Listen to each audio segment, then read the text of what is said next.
তাড়াতাড়ি bye bye চলে গেল পাপা। এ বেবি, বেবি টাকা এদিকে চলে গেছে। দাদা অফিসে বেরিয়ে যাওয়ার পরে আমি আর ভাই নিয়ে বসেছিলাম 2 কাপ চা, তার সাথে 1 থালা বিস্কুট। কেন মামার কেন পড়বো? পড়ে কি হবে? না পড়লে কি হবে মামাকে বলে দাও। বলো না। ভাই বাইরে যাচ্ছিল হাফ প্যান্ট পরে, ননাই এখানে ভাইকে বোঝানোর চেষ্টা করছিল হাফ প্যান্ট পরে মামা তুমি বাইরে যেও না, তাহলে তোমার ঠান্ডা লাগবে, তুমি ফুল প্যান্ট পরে বাইরে যাও। সুন্দর করে যেটা বলো বলে দাও। ভালো মামা ভালো ঠান্ডা মামা।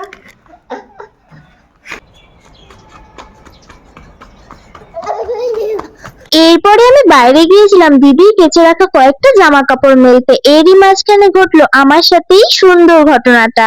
ননার বলা এই কথাটা তোমরা কে কে বুঝতে পারলে ঝটপট আমাকে জানিয়ে ফেলো তো। কি হয়েছে দীপ্ত? আমাকে জামা পরতে দেবে না, আমাকে এইভাবে যেতে হবে, ওইটা জ্যাকেটটা পরতে দেবে না। এটা পরবে না মিমি? না। কি সুন্দর এটা। না আমি পরি, মা পরি। এটা আছে, এটা ভালো।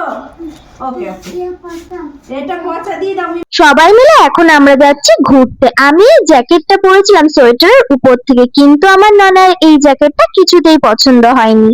শুধুমাত্র জ্যাকেটটা আমাকে খুলিয়ে ননায় শান্তি হয়নি, জ্যাকেটটা ঘরে নিয়ে গিয়ে বিছানার উপরে রেখে দিয়ে তবেই ওর শান্তি হয়েছে। অবশেষে ঘরের বাইরে বেরিয়ে ওর চোখের আড়ালে আমি জ্যাকেটটা আবারও পরে নিয়েছিলাম, যদিও রাস্তায় গিয়ে এই বিষয়টা ননাই ভুলে গিয়েছিল, তাই আর বেশি অসুবিধা হয়নি। হেঁটে হেঁটে এখন আমরা দিদির রুম থেকে যাচ্ছি 2 নম্বর গেটের বাইরে, ওখান থেকে শেয়ারিং ট্যাক্সি পাওয়া যায়।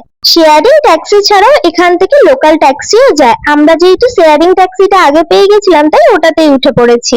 এত কথার মাঝখানে আমরা তো কোথায় যাচ্ছি সেটাই তোমাদের বলা হয়নি। আমরা এখন যাচ্ছি পুলিশ বাজার। গোটা ট্যাক্সিটা নিজেরা ভাড়া করার থেকে শেয়ারিং ট্যাক্সিতে গেলে খরচাটা একটু কম পড়ে। দেখতে দেখতে আমরা একটা পাহাড়ের ওপর থেকে আরেকটা পাহাড়ের ওপরে চলে এলাম। ওই যে দূরে ছোট ছোট ঘরগুলো দেখা যাচ্ছে ওগুলো সবই কিন্তু কোয়ার্টার। ক্যাম্প থেকে পুলিশ বাজার পর্যন্ত যেতে সময় লাগবে গাড়িতে ওই 15 থেকে 20 মিনিট। এই যে ফাঁকা জায়গাটি দেখা যাচ্ছে এটি আসলে গলফ গ্রাউন্ড। এশিয়ার বৃহত্তম গলফ গ্রাউন্ডের মধ্যে সব থেকে প্রথমে আসে এই গ্রাউন্ডের নাম। যদিও এইবারে সময় খুবই কম, তবুও চেষ্টা করব একদিনও যদি এই মাঠে আসতে পারি তোমাদের সাথে গোটা মাঠটা শেয়ার করব। রাস্তায় জ্যাম থাকার কারণে আমাদের ট্যাক্সিটা কিছুটা আগেই আমাদের নামিয়ে দিয়েছে। এবার হেঁটে হেঁটে ঢুকতে হবে মার্কেটের ভেতরে। এই যে আমরা নেমে গিয়েছি আই লাভ শিলং জিভা কেয়ার্স এর সামনে, যদিও আইটা এখানে খুঁজে পাওয়া যাচ্ছে না। এই যে সামনে লম্বা রাস্তাটা দেখা যাচ্ছে, আগে কিন্তু এই গোটা রাস্তাটা জুড়ে মার্কেট বসতো, কিন্তু দিদি বলল এখন কিছু কারণবশত মার্কেটটা এখান থেকে তুলে দেওয়া হয়েছে। মার্কেটটা এখন পাশেরই একটা আন্ডারগ্রাউন্ডে বসছে। এই মার্কেটে তোমরা পেয়ে যাবে সমস্ত কিছু, জুতো, ব্যাগ, জামা কাপড়, সোয়েটার, ঘর সাজানোর জিনিস, যা চাইবে তাই এখানে পেয়ে যাবে। এই মার্কেটে প্রতিটা জিনিসই তোমরা পেয়ে যাবে অ্যাফোর্ডেবল প্রাইসে, তোমাদের কিন্তু একটু বার্গেনিং করতে হবে। এতক্ষণ ধরে তোমাদের যে জুতোগুলো দেখাচ্ছি এগুলোর প্রতিটির দাম 250 থেকে 350 টাকার মধ্যে। এইখানে কোনো দোকানেই তোমরা জামা কাপড় ভাঁজ করা অবস্থায় দেখবে না, একটার উপরে আরেকটা চাপানো থাকবে, তার মাঝখান থেকেই তোমাদের পছন্দ মতো জিনিসটা তোমাদেরকে খুঁজে বের করে নিতে হবে। এই যেরকম প্রথম দোকানে ঢোকা মাত্রই আমার আর দিদির দুজনেরই দুটো সোয়েটার পছন্দ হয়ে গেছিল, তাই আমরা নিয়েও নিয়েছিলাম। এই সোয়েটার গুলোর দাম চাইছিল মাত্র 100 টাকা। প্রথম দোকান থেকে আমাদের 2-3টে সোয়েটার নেওয়া হয়ে গেছিল, তাও দিদি এর মাঝখানে আরো খুঁজছিল যদি কোনো একটা ভালো লেগে যায়। এই যেরকম দেখো খুঁজতে খুঁজতে আরো একটা সুন্দর সোয়েটার আমরা খুঁজে পেয়ে গেছি। কত করে এগুলো?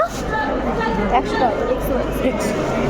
শুধু একটু ধৈর্য ধরে তোমাদেরকে খুঁজতে হবে। এখন একটা নতুন নেশায় আমি আসক্ত হয়েছি। এখন যেখানেই যাই সেখান থেকে চেষ্টা করি একটা করে ফ্রিজ ম্যাগনেট নিয়ে আসার।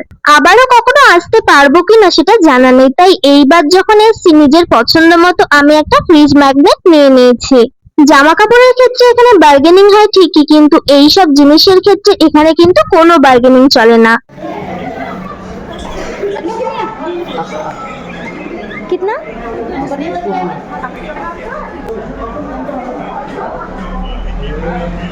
একটু আগেই তোমাদের দেখিয়েছিলাম সোয়েটারের কালেকশন, এখন দেখো জিন্সের কালেকশন। এখানে কত জিন্স লাইনের পর লাইন রাখা রয়েছে। যদিও এখান থেকে জিন্স কেনাটা একটু রিস্কের, কিন্তু তোমরা যদি তোমাদের কোমরের সঠিক মাপ বলতে পারো, ওনাদের কাছে ফিতে আছে, ওনারা ফিতা দিয়ে মেপে তোমাদেরকে সঠিক মাপটা বুঝিয়ে দেবে। প্রথমে দোকান থেকে কয়েকটা ফ্রিজ ম্যাগনেট আমরা দেখেছিলাম, সেখান থেকে কয়েকটা নিউ এসেছে, কিন্তু এই পাশের দোকানটা এসে দেখলাম এখানে আরো সুন্দর সুন্দর ফ্রিজ ম্যাগনেট রাখা আছে। দিদির জীবনে সব থেকে সুন্দর কয়েকটা বছর ও কাটিয়েছি পাহাড়ের বুকে। আমি এখান থেকে একটা ম্যাগনেট নিয়ে খুশি হয়েছিলাম ঠিকই, কিন্তু দিদি এখান থেকে একটা ম্যাগনেট নিয়ে খুশি হয়নি। সে কারণে দিদি আগেরটার থেকে আরো কিছু ভালো ম্যাগনেট খুঁজে বেড়াচ্ছিল। এই মুহূর্তে আমরা আছি পুলিশ বাজারে। আগে এই মার্কেটটা সম্পূর্ণ বসতো ওপেন রোডে, এখন কিছু কারণবশত এই মার্কেটটা বসছে আন্ডারগ্রাউন্ডে। এখানে সব রকমের জিনিস পাওয়া যায় আর প্রচন্ড রিজনেবল প্রাইসে। কিছু কিছু জিনিসের দাম এখানে এতটাই কম মনে হচ্ছিল ব্যাগ বোঝাই করে নিয়ে আসি, আর কিছু কিছু জিনিসের দাম এতটাই বেশি যেগুলো ধরাছোঁয়ার বাইরে ছিল। শুধুমাত্র আমরাই মন ভরে কেনাকাটি করব সেই ভাবনা চিন্তা নিয়ে এখন কিন্তু বাজারে আসা একেবারেই সম্ভব না। এখন আমরা শপিং করতে এসেছি আমার ননায়ের জন্য। ওখান থেকে আমার ননায়ের জন্য টুকটাক আপাতত খেলনা নিয়ে আমরা চলে এসেছিলাম অন্য আরেকটা দিকে। যদিও ওই দোকানে আমার ননায়ের পছন্দ মতো আমরা কোনো জিনিসই পাইনি, তাই ননাইকে অনেক বুঝিয়ে বাজিয়ে ওই দোকান থেকে আপাতত সরিয়ে নিয়ে আসা হয়েছে। এই মুহূর্তে যে দোকানের সামনে এসে আমরা দাঁড়িয়েছিলাম, সেই দোকানের বেশিরভাগ কালেকশনই ছিল ডাবল এক্সেল বা ট্রিপল এক্সেল এর। আমার মন পছন্দ মতো এখান থেকে কিছু না পাওয়ায় আমি এখানে চুপচাপ দাঁড়িয়েছিলাম, আর দিদি এখান থেকে নিজের মন পছন্দের জিনিসপত্র খুঁজে খাজে দেখছিল। এই দোকান থেকে আরো এক ব্যাগ মন ভরে শপিং করার পর এখন আমরা যাচ্ছি আবার অন্য আরেকটা দিকে। আমি যখন লাস্ট বার শিলং এ এসেছিলাম তখন মার্কেটটা বসতো বাইরে, আমি এইবারই এসে দেখলাম মার্কেটটা এখন বসছে ভেতরের দিকে। আমার মনে হয়েছিল মার্কেটটা হয়তো ঠিকই আছে, কিন্তু দিদি আমাকে বলল আজকে এখানে অনেক দোকানে বসেনি। মার্কেটটা ঘুরতে ঘুরতে এমন একটা দোকান আমার চোখে পড়লো, যেই দোকানে ছিল ক্রুশের দারুণ দারুণ জ্যাকেট। এগুলোর দাম চাইছিল 300 টাকার মতো, যদিও এখান থেকে আমি কিছু নিইনি, এখান থেকে দিদি নিজের জন্য 2-3টে নিয়েছিল। এইসব জ্যাকেট গুলো যখন আমাদের ওইদিকে কোনো দোকানে কিনতে যাবে, সেগুলো তো 800 থেকে 1000 টাকার নিচে আমরা পাবোই না। এইখানে এই এত সুন্দর সুন্দর জ্যাকেট গুলো পাওয়া যাচ্ছে মাত্র 300 টাকায়। মোটামুটি আমাদের যা কিছু কেনার ছিল বা যা কিছু পছন্দ হয়েছিল সবই আমাদের নেওয়া হয়ে গেছে। এবার আমরা যাচ্ছি মলে। জায়গাটা এতটাই সুন্দর, এখানে দাঁড়িয়ে কিন্তু আমি বেশ কয়েকটা ছবিও তুলেছিলাম, যেগুলো অলরেডি আমার ইনস্টাগ্রাম আইডিতে পোস্ট করা আছে। এই মুহূর্তে আমরা যেখানে যাচ্ছি সেখানে যাওয়ার জন্য সব থেকে এক্সাইটেড ছিল আমার ননাই। চলো ওখানে যাওয়ার পরই তোমাদের দেখাচ্ছি আমরা এখন কোথায় এসেছি। এই মুহূর্তে আমরা রয়েছি প্লে জোনে। এই প্লে জোনটা কোন শপিং মলে আছে তার নামটা এই মুহূর্তে আমার মনে পড়ছে না, কিন্তু যেই শপিং মলের উপরে ট্রেন্ডস আছে, ট্রেন্ডসের পাশ থেকে গেলেই তোমরা এই প্লে জোনটা পেয়ে যাবে। এখানে অনেক রকমের টিকিট আছে, তোমরা তোমাদের পছন্দ মতো টিকিটটা কেটে এখান থেকে কার্ডটাকে কালেক্ট করে নিতে পারো, দিয়ে তোমরা তোমাদের পছন্দের গেমস গুলো এখানে খেলে নিতে পারো। এখানে কোনো বয়সের ব্যাপারও নেই, সব বয়সের মানুষই এই গেমগুলো এনজয় করতে পারে। এই প্লে জোনে থাকা সমস্ত গেমের মধ্যে সব থেকে পছন্দের গেমটা ছিল আমার ননায়ের জন্য এই গাড়িটা।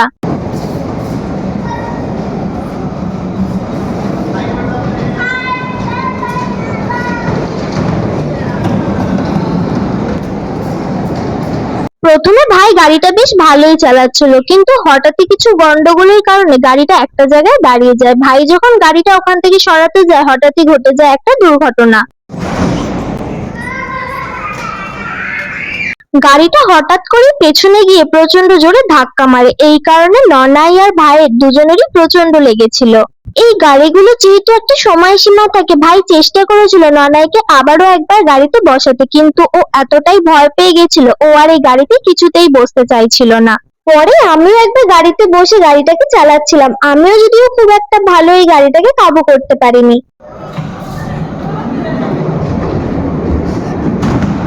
হাজারে একটা কেরামতি দেখানোর পর সময়সীমা শেষ হয়ে যাওয়ার কারণে আমাকেও গাড়ি থেকে নেমে যেতে হয়েছিল। ননাই যেহেতু অনেকটাই ভয় পেয়েছিল, ওকে নিয়ে আসা হয়েছিল অন্য আরেকটা দিকে। এখানে আসার কিছুক্ষণ পর ও আবার স্বাভাবিক হয়ে গেছিল। স্লিপে ওঠার জন্য কিন্তু অন্য আরেকটা দিক রয়েছে, কিন্তু আমার ননাইয়ের সেই দিকটা একেবারেই পছন্দ নয়। যে দিক থেকে সবাই নামে ও প্রথমে সেই দিক থেকেই উপরে উঠছিল, তারপর আবার সেই দিক থেকেই নেমে আসছিল।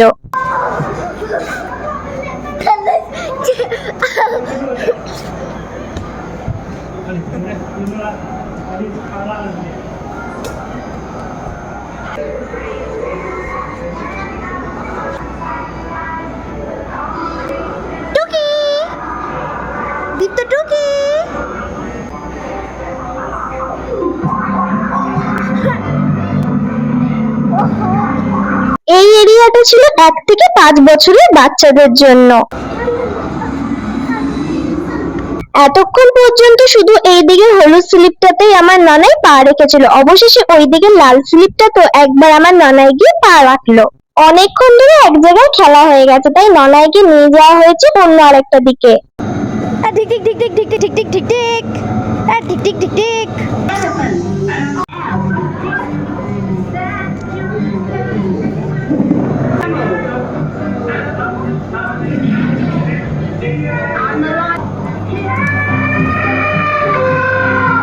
I'm an elephant. I'm a lantern. I'm an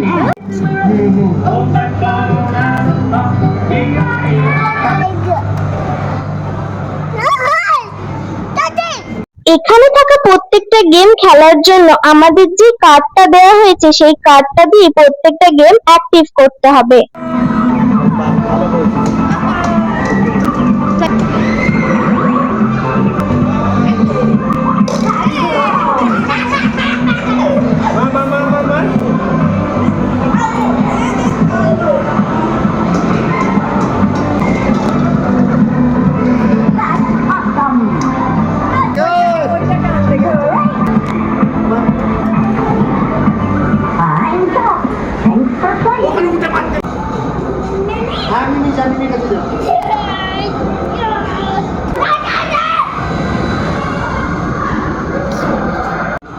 ওই লালটা দিন, লালটা দিয়ে। এই দা দিদিটা কি করছে দেখ। এভাবে এদের দিদিটা কি করছে দেখ। যা যা যা যা যা যা। এ দিদিটা কি করছে দেখ।